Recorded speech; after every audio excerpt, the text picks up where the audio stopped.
Hello guys, सो आपका friend Parikshit is back. और अब हम आज बात करने वाले हैं एक बड़ी पुरानी काफ़ी फेमस मूवी जिसका नाम है जानी दुश्मन। जानी दुश्मन बहुत पुरानी फिल्म है। आई थिंक सो 75 या 80s के आसपास की मूवी है और उसने उस ज़माने में काफ़ी बड़ी स्टार कास्ट इसमें दिखाई गई थी। बेसिकली जो है फिल्म की स्टोरी क्या है, फिल्म एक भूत के बारे में है। डोंट वरी, भूत की दर्दनाक कहानी नहीं है, भूत बाकी लोगों को दर्दनाक कहानी देता रहता है। फिल्म की एक स्क्रिप्ट लाइन में अगर हम देखने जाएं तो एक तरीके की ये मूवी है जिसमें बहुत सारे लोग मरते रहते हैं। अब वो रीज़न कुछ भी हो सकता है, किलर हो सकता है, साइको किलर हो सकता है, भूत हो सकता है, एनीथिंग, राइट। इस फिल्म को उस ज़माने में बहुत पैसे, ऑलमोस्ट 1 करोड़ रुपए खर्च करके बनाया गया था। और आई टेल यू 70s के ज़माने में वो 1 करोड़ 100 करोड़ से भी ऊपर के होते हैं आज के ज़माने में। तो फिल्म जो है इसके बारे में, जानी दुश्मन के बारे में बहुत सारे वीडियोस आप देखेंगे यूट्यूब में और काफ़ी लोगों ने इस फिल्म का बहुत मजाक भी उड़ाया है एंड उसको उतना ड्यू वेटेज नहीं दिया है। टू बी फ्रैंक, उस ज़माने में प्रॉप डिपार्टमेंट एटलीस्ट इंडिया में बहुत डेवलप नहीं था, इवन हॉलीवुड में नहीं था। तो कुछ हद तक फिल्म में वुल्फमैन जो है उससे एक प्रेरणा दिखती है, लेकिन फिल्म में बहुत सारी अच्छी चीज़ें हैं। बहुत फिल्म का गीत संगीत बहुत ही क्लासिक है और अपीलिंग है। सबसे बड़ी बात, फिल्म में बहुत सारे किरदार हैं और बहुत सारी बड़ी असेंबल स्टार कास्ट नज़र आती है। न केवल हीरो हीरोइन में, इवन सब आर्टिस्ट, फिल आर्टिस्ट, सब में बड़े लीडिंग एक्टर्स और एक्ट्रेसेस को लिया गया है। फिल्म का गाना चलो रे डोली उठाओ का हार बहुत बड़ा हिट था। पर फिल्म पे आते हैं। फिल्म जो है बेसिकली फिल्म के स्टार्ट में राजा मराद को दिखा दिया है कि वो विलन है और बहुत छोटे से रोल में उसका ब्रीफ आउट किया है, उनका बहुत बड़ा रोल नहीं है। उसके बाद अमरीश पुरी साहब को दिखाया जाता है। फिल्म में ये पूरी जो स्पीड है बहुत अच्छी है।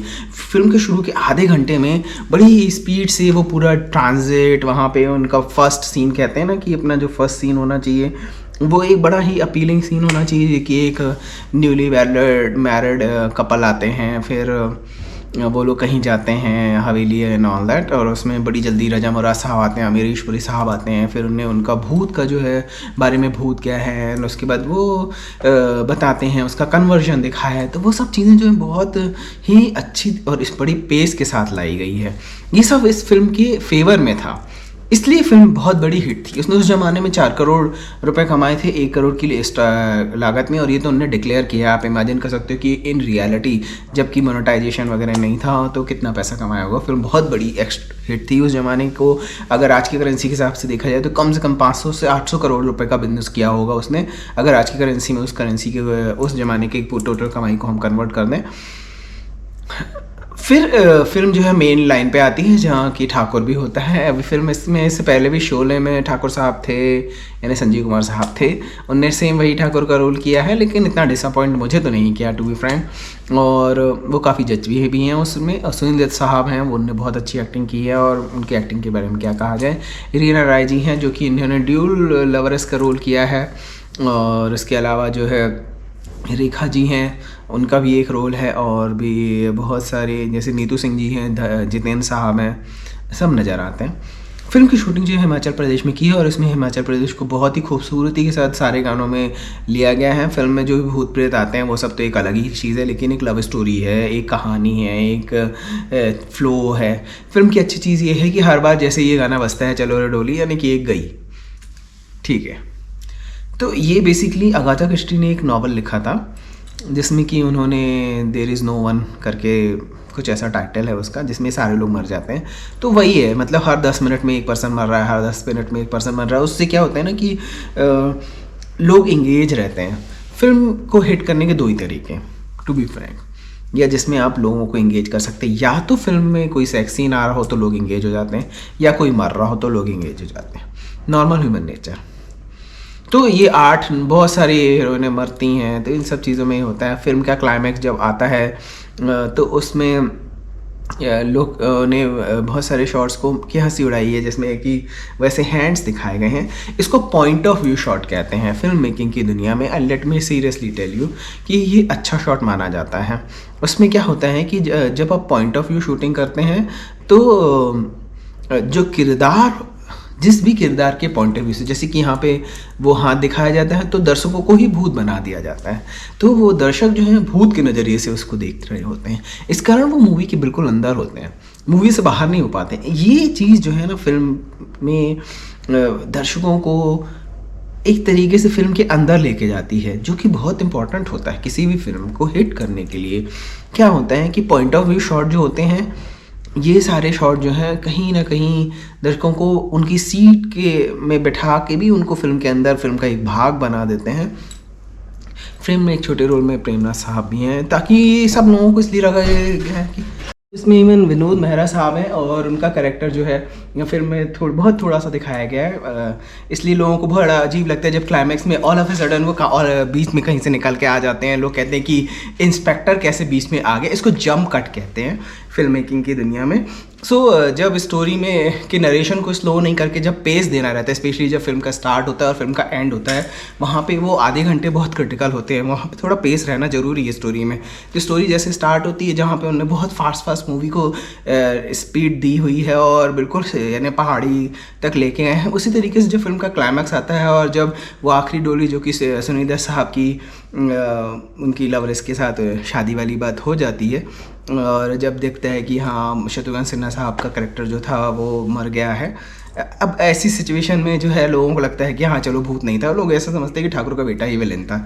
तो जब वो सब कुछ क्लीन अप हो जाता है तो फिल्म का क्लाइमैक्स आता है, और इस क्लाइमैक्स में स्पीड लाना ज़रूरी है। अब वहाँ पे अगर हाँ फिल्म के बीच में अगर इस चीज़ में टाइम स्पेंड किया जाता कि विनोद मेहरा साहब का कैरेक्टर डेवलप करते और फिर उसके बाद वो इंस्पेक्टर से छानबीन कर रहा है, उससे फिल्म को एग्जैक्टली कुछ ज़्यादा फ़ायदा होता नहीं नज़र आता है। फिल्म की स्टोरी जो है उसमें मेन चीज़ यही है कि हर 10-15 मिनट में कोई एक पर्सन मरना है, तो वो उस थॉट प्रोसेस पे ही चली है फिल्म। तो जैसे ही इंटर 1 में नीतू सिंह और जितेंद्र साहब का कैरेक्टर मर जाता है, तो ऑलरेडी यानी इंटर के लिए बहुत अच्छा सीक्वेंस क्रिएट होता है कि जहां लोगों के दिल को एकदम से धक्का लगे कि एक तो भाई उस जमाने में रियली दोनों के दोनों बहुत मेजर स्टार, लीड स्टार थे, और वही मर गए तो मूवी में क्या बचा हुआ है, और उसके बाद क्या बचा हुआ है दिखाने में और लोगों को इंगेज करना, वो एक क्रिटिकल चीज़ होती है। तो उसके बाद भी ये सब कहानी चलती रहती है। इसीलिए फिल्म के क्लाइमैक्स में all of sudden Vinod Mehra साहब की एंट्री होती है और फिल्म एडिटिंग की दुनिया में इसे जंप कट कहा जाता है, जबकि किसी एक किरदार को जो है एकदम से कहीं पे प्रेजेंट किया जाता है टिल द टाइम कि उसका आना जो है बाकी लोगों को अजीब लग सकता है, लेकिन स्टोरी टेलिंग में उतना अजीब नहीं लगे। स्टोरी के फ्लो को सपोर्ट करना चाहिए। फिल्म में संजीव कुमार साहब का जो कैरेक्टर है उनने फिर से ठाकुर का किरदार निभाया है, और टू बी फ्रैंक ये वाला शोले जैसा नहीं है। दो उनने सेम काइंड ऑफ ठाकुर किया है, लेकिन रियली दोनों के दोनों कैरेक्टर बिल्कुल अलग हैं। इससे उस कैरेक्टर और उस एक्टर दोनों जिसने उस कैरेक्टर को ड्राफ्ट किया और जिस कैरेक्टर ने उस कैरेक्टर को एक्चुअली फिल्म में दिखाया, दोनों की ग्रेटनेस का पता चलता है कि दोनों में कितनी डेप्थ थी। ये चीज़ आज के ज़माने में जब बहुत सारी फिल्में बनती हैं उसमें कैरेक्टर का जो डेवलपमेंट करते हैं, जो कास्टिंग डायरेक्टर्स भी होते हैं, वो इन चीज़ों पे ध्यान नहीं देते हैं जो उन्हें देना चाहिए। हर चीज़ जो है लोकेशन नहीं होती, मेन चीज़ जो है उस कैरेक्टर को, किसी भी किरदार को जब आप चूज़ करते हो तो उसमें जब स्टोरी में वो उस किरदार को लेके आया जाता है तो वो एक फलाना स्टार की जगह वो पर्टिकुलर कैरेक्टर है तो ज़्यादा अच्छा रहता है। तो संजीव कुमार साहब ने ये सब किया है। फिल्म के एंड में दिखाया गया है कि वो भूत से कुछ वादा लेते हैं कि भूत कहीं चला गया। अभी भी आई एम स्टिल वेटिंग कि शायद इसका सेकंड पार्ट हो सकता है, क्योंकि फिल्म जिस तरीके से बनाई थी और जिस तरीके से कंक्लूड हुई थी, यानी कि वो भूत तो मरता तो नहीं है और भूत को मुक्ति भी नहीं मिलती है, तो बहुत अच्छी पॉसिबिलिटी कि जानी दुश्मन पार्ट 2, पार्ट 3, पार्ट 4 हो सकती है। डिपेंड्स, अगर जानी दुश्मन के मेकर्स देख रहे हैं तो शायद वो सोच सकते हैं। उनने इसके अलावा फिर से जानी दुश्मन बनाई थी जो बुलशिट थी, वो उसके बारे में हम कभी और बात करेंगे, पर हम ये अच्छी वाली जानी दुश्मन की बात करते हैं। सो इस जानी दुश्मन का इवन बहुत सारे यूट्यूबर्स ने बहुत मजाक भी उड़ाया है, लेकिन आई रियली अप्रिशिएट कि अगर आप इस फिल्म को बायस्ड होकर ना देखें और फिल्म को एंटरटेनमेंट प्रोस्पेक्टिव से सॉन्ग राइटिंग एंड अच्छा सॉन्ग्स देखने के लिए, लोगों की एक्टिंग देखने के लिए, लोगों के सस्पेंस बताने के तरीके को देखने के लिए देखें, तो उस नज़रिए से फिल्म आपको डिसअपॉइंट नहीं करेगी। तो अगर ओवरऑल हम स्टोरी, स्क्रीन प्ले, डायरेक्शन, इस स्टोरी, स्क्रीन प्ले और डायलॉग के लिए इस फिल्म को रेट करने जाएँ तो मैं इस फिल्म को एटलीस्ट 3.5 और 4 के दूंगा, क्योंकि फिल्म में कोई भी डायलॉग जो आते हैं, फिल्म में जो स्क्रीन प्ले आता है, फिल्म में जो सीक्वेंस आता है, उससे फिल्म की स्पीड को कहीं भी हर्ट नहीं होता है। ऐसा नहीं होता कि फिल्म स्ट्रेच हो रही है, जबकि फिल्म की टोटल रन टाइम 3 घंटे है। एंड आई टेल यू 3 घंटे फिल्म को संभालना ही बहुत बड़ी बात हो जाती है। उतना कितना उन्होंने शूट किया होगा वो तो खैर वो लोग ही जानते हैं। तो यहाँ अगर स्टोरी, स्क्रीन प्ले जरा भी वीक होता तो फिल्म स्लिप हो जाती थी। फिल्म की कंपैरिजन जो है उस ज़माने में हॉलीवुड की वॉल्फमैन से की गई है। आई टेल यू वॉल्फमैन बहुत डिफरेंट है और वॉल्फमैन में ज़्यादा फोकस जो है उसके वॉल्फ बनने में किया गया है, लेकिन इन रियलिटी इस फिल्म में जो है भूत वाला सीक्वेंस जब शुरू में दिखाया जाता है, अमरीश पुरी साहब का जब कन्वर्जन दिखाया बहुत फास्ट है, और रेल में इसलिए उसको रेल में रखा गया और इसके लिए मैं I really give them 10 out of 10 कि उनने उस सीक्वेंस को रेल के डब्बे में शूट किया है। उसके पहले उन लोग भाग के कहीं आए रहते हैं जहाँ से उन्हें रजा मुरा साहब का छोटा सा पोर्शन दिखाया हुआ है, रीज़न दिया है तो कि पब्लिक को शुरू से ही समझे कि ये भूत वाली मूवी है। यानी फिल्म चालू होती है और पहले 5 मिनट में रजा मुरा साहब का सीन आ जाता है, दर्शकों के दिमाग में क्लैरिटी कि भाई भूत वाली मूवी है, सिंपल, ज़्यादा सोचना नहीं है।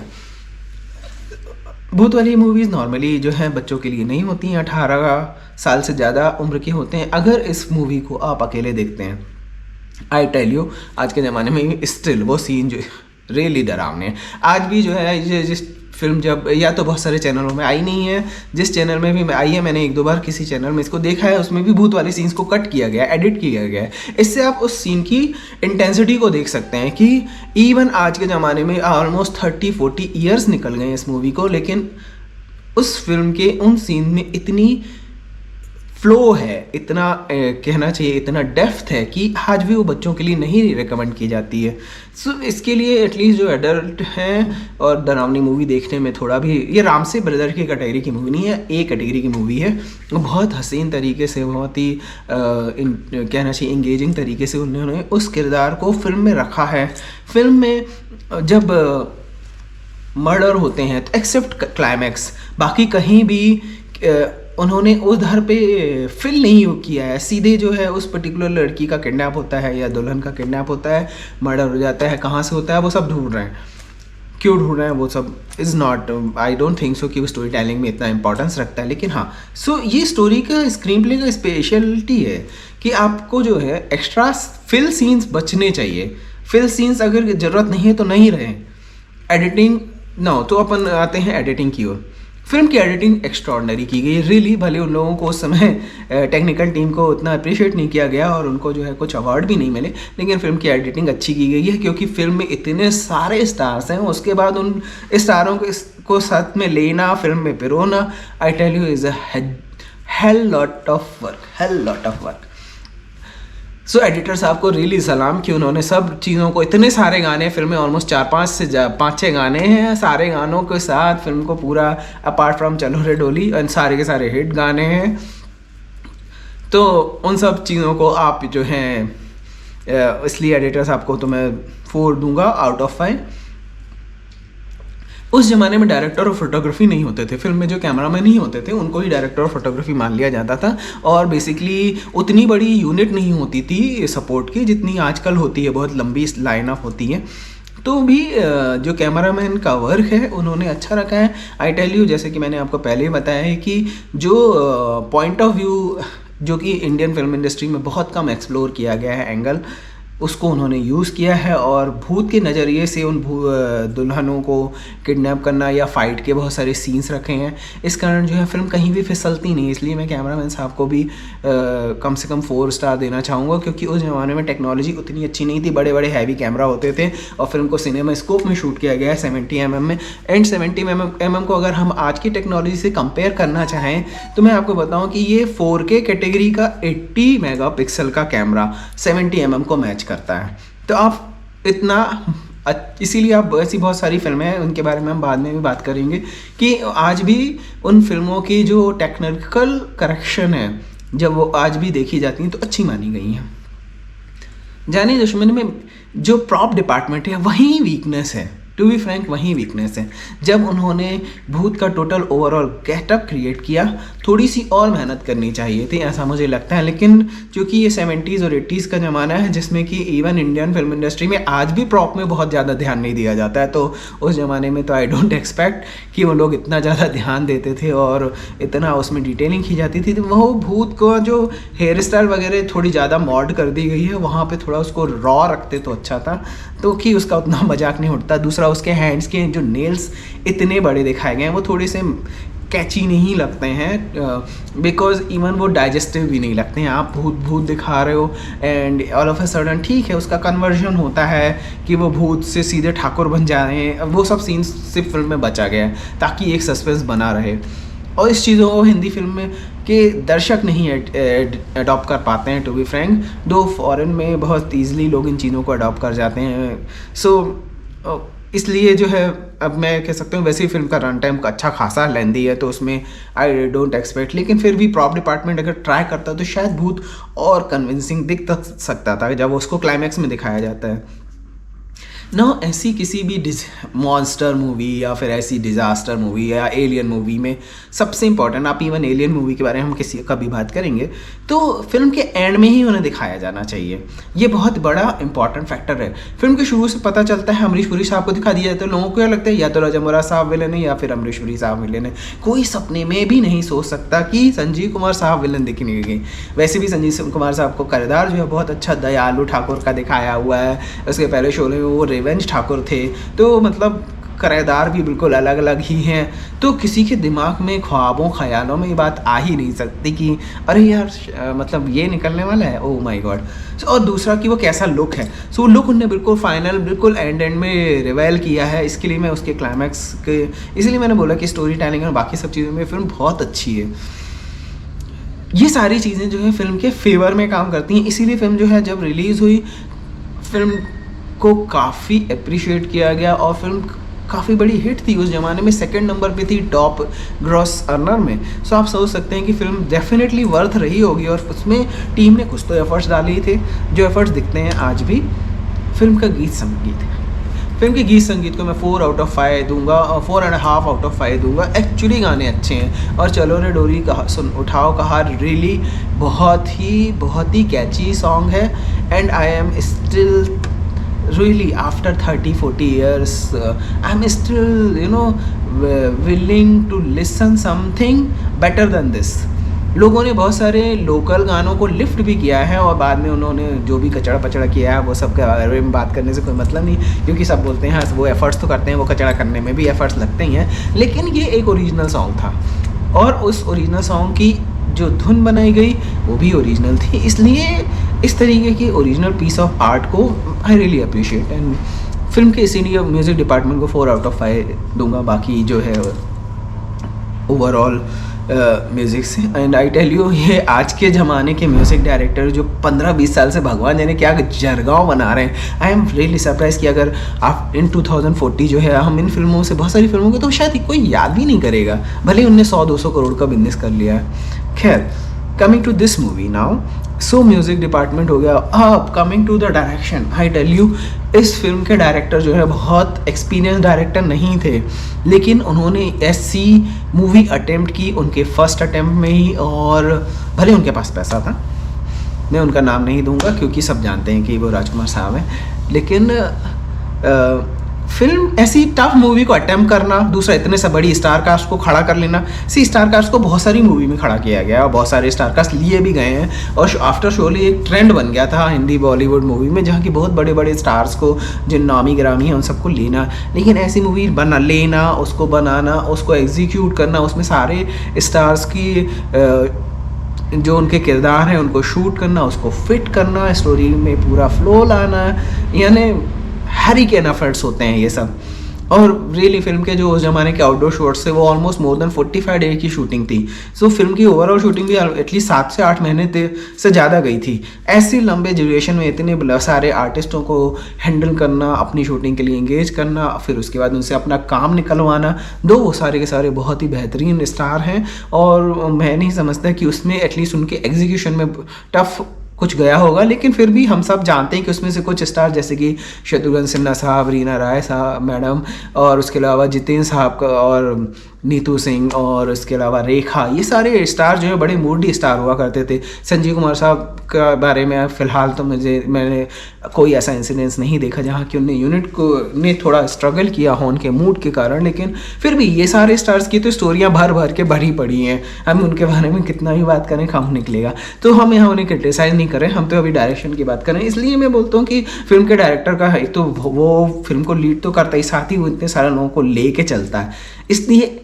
मैं इस फिल्म के डायरेक्टर को एटलीस्ट 4.5 दूंगा, जो कि बाकी लोगों को शायद अजीब लग सकता है, लेकिन I am really telling you कि जब आप फिल्म बनाने जाते हैं, फ्लोर पे जाते हैं, कट बोलते हैं, एक्शन बोलते हैं, एक दिन में शायद 2 या 3 सीन आते हैं। ऐसी सूरत में इतनी बड़ी मूवी को कैरी करना, उसको बनाना, प्रेजेंट करना, really it is a very very great efforts. So दोस्तों, और हाँ, ओवरऑल मूवी की बात करें, ओवरऑल इस मूवी को मैं 4.5 स्टार दूंगा। बहुत अच्छी मूवी है। आप यूट्यूब में इस मूवी के बारे में जो भी बोला जा रहा है उसको थोड़ा छोड़ के मूवी को रियली देखिए, इवन फ्रेश आइज से देखें। आई विल टेल यू कि जाने दुश्मन मूवी आज के ज़माने में भी आप देखेंगे। मैं पिछले 25 सालों के इतने बड़े बॉलीवुड के जो भी मैंने नहीं देखी ऐसी अच्छी मूवी जो बन के आई है, जो जाने दुश्मन के इवन 50% नियर बाय हो। फॉरगेट अबाउट, और इतनी बड़ी स्टार कास्ट हो, इतने सारे किरदार नज़र आए, और उसके अलावा जिसमें इतने अच्छे गाने हो, इतनी अच्छी स्टोरी हो, मतलब सब कुछ है।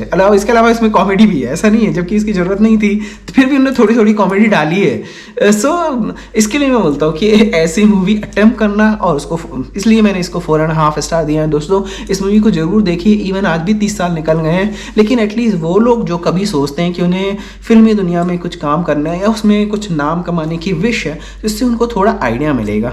और दूसरी रही बात नेपोटिज्म बाकी सब चीज़ों की, तो ये फिल्म के डायरेक्टर प्रोड्यूसर जो ये उनकी फर्स्ट मूवी थी। मैं आपको पहले ही बता दूं, उनको कोई भी अनुभव नहीं था फिल्म, ना इवन फिल्म मेकिंग का अनुभव नहीं था। सो इसलिए ये बातें कोई मायने नहीं रखती हैं कि आपको फिल्म में जाना है, उसमें कुछ करना है, सो आप अपनी स्क्रिप्ट लिखिए और उस स्क्रिप्ट के हिसाब से जो भी आपका बजट है उसको सपोर्ट कीजिए और बना दीजिए मूवी। सब कहते हैं आपकी पहली मूवी आपके लिए ही होती है, और ऐसी मूवी अगर बना पाए तब तो फिर कोई बात ही नहीं है। सो दोस्तों, आपके दोस्त के लिए आज के लिए इतना ही। जानी दुश्मन देखिए, और रियली मैं आपको गारंटी देता हूँ इस मूवी को आप एक बार देखेंगे तो एटलीस्ट 4 या 5 बार और देख सकेंगे। मिलते हैं फिर अपन नेक्स्ट मूवी में, अपने किसी दूसरे नेक्स्ट एपिसोड में। Thank you, bye.